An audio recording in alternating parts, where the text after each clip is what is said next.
Michael Foley, we want to get right on over to meteorologist Mike Sesko on this impact day. Mike, what are we seeing at this hour?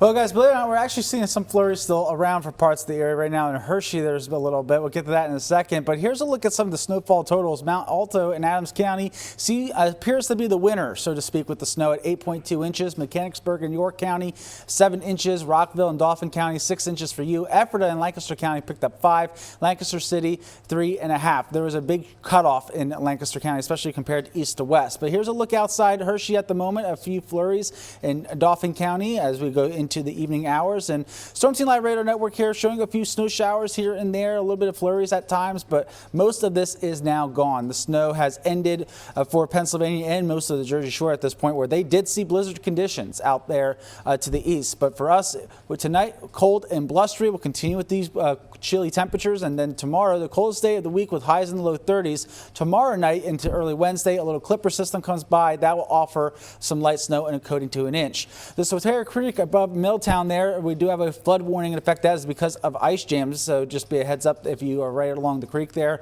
You may see some flooding there because, again, of that ice jams there. That flood warning going until further notice.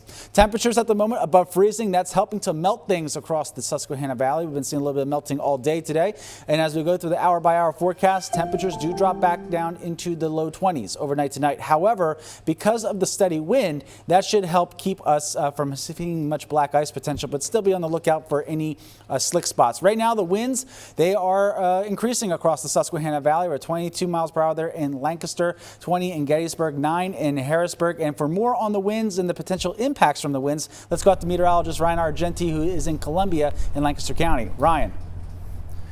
Hey, Mike. Yeah, thank you. Yeah, what we're seeing right now, it's a little bit of a breeze out there at this time, and just a little bit of a report here. I am seeing some light flurries that are blowing around here. We're actually in Chickies Rock in Columbia at this time, where we're seeing some wind speeds, or average wind speeds, about the 2-minute wind speed averages right around 5.7 miles per hour. But so factor those winds in with those temperatures that are just above freezing. I mean, it makes it feel like the 20s out there in some areas. You could even see, we were watching some of the trees earlier too. Before we went on the air, they were definitely rocking back and forth, so a little bit of a breeze as that storm continues to move offshore. We're still under the influence of some of those wind speeds from that storm system. We'll be continuing to feel that as we go through the rest of this afternoon and into the evening, with those wind chills getting down into the 20s in some spots. But that's where we're at right now. We're still monitoring some of the active data here in Chickies Rock, still watching some of these light flurries that are happening. We're going to have more on this for you coming up later on News 8 at 4, but for right now at Chickies Rock in Lancaster County, I'm meteorologist Ryan Argenti, WGAL News 8. Ryan, live there with Storm Tracker 8. Thank you. And while the Susquehanna Valley missed a big hit from the storm, more than 20 inches of snow dropped in parts of Philadelphia suburbs, with more than a foot falling in the city. So this is video from last night as crews were out making sure roads and sidewalks remained clear and safe. The city declared a snow emergency, and many airlines are working to resume limited services at Philadelphia International Airport.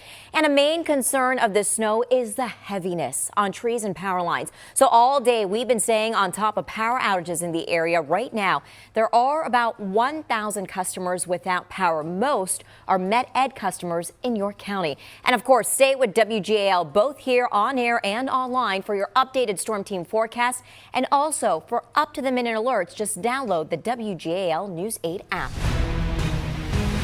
Well, we're following breaking news out of Lancaster County, where one person is dead after they were hit by a train. Yeah, News 8 Sarah Metz is live on Jefferson Drive right off of Greenfield Road. And Sarah, what do we know right now? Yeah, the Lancaster County coroner said a man was walking on the railroad tracks behind me this morning just after 11:30 when he was hit and killed by a train. Now, the coroner says the man who was killed appeared to be an Amtrak employee, although Amtrak themselves have not confirmed that just yet. The coroner did just send out a press release and said the man who was killed is 39-year-old Jeremy Charles from Holtwood, Pennsylvania. He is an Amtrak employee, the coroner says. Now, since the incident, this 3-car train on your screen that's sitting on the tracks off Jefferson Drive has not moved. We did see the coroner's office and Amtrak police walking around it and taking pictures. They're still currently on the scene now. That is the Amtrak police. The coroner did leave just a little bit ago, and we are still working to learn more from Amtrak about what happened. I did reach out to them. They said that they received my message and they are getting back to me this afternoon. So be sure to stay with WGAL both online and on air as we learn more about the incident. In Lancaster County, Sarah Metz, WGAL News 8. Sarah, thank you. And tonight we now know the name of the man whose body was found in a creek in York County. Springettsbury Township Police say they recovered the body of 30-year-old Akil Bailey of York yesterday in the area of North Northern Way and Concord Road. An autopsy will take place tomorrow, but the coroner tells us his death is not suspicious. Well, a massive fire rips through several row homes in Harrisburg, leaving more than a dozen people looking for a new place to live. The flames happened this weekend, but tonight we're getting a first look inside at the damage left behind. And we want to go out to News 8's Tom Lehman. He's joining us live from Hummel Street in South Allison Hill. And Tom, you spoke to some of those people that were impacted. Yeah, Michael, really, a lot of people just devastated by what happened, not only because of the fact that they have to find a new place to live, but all the valuable belongings that they lost inside as well. You can see right behind me that even though this fire is long gone, the effects of it are very visible. Those burn marks right outside of the home where firefighters say this started. In total, 6 homes were damaged. We spoke to people who lived in one of the neighboring homes. That fire kicking off early Sunday morning, it left holes in the wall between the homes next door.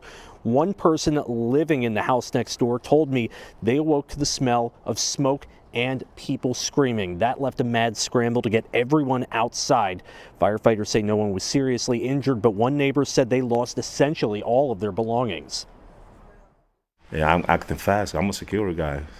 So I got caught, speaking about the fire starts on. So I let know to the people where we had to get out. Jose Figueroa telling us that a neighbor had recently been burning things next door out behind the homes, but Harrisburg Fire tells me a mattress visible from the alley was not connected to the fire. Fire chief and police are continuing their investigation at this point.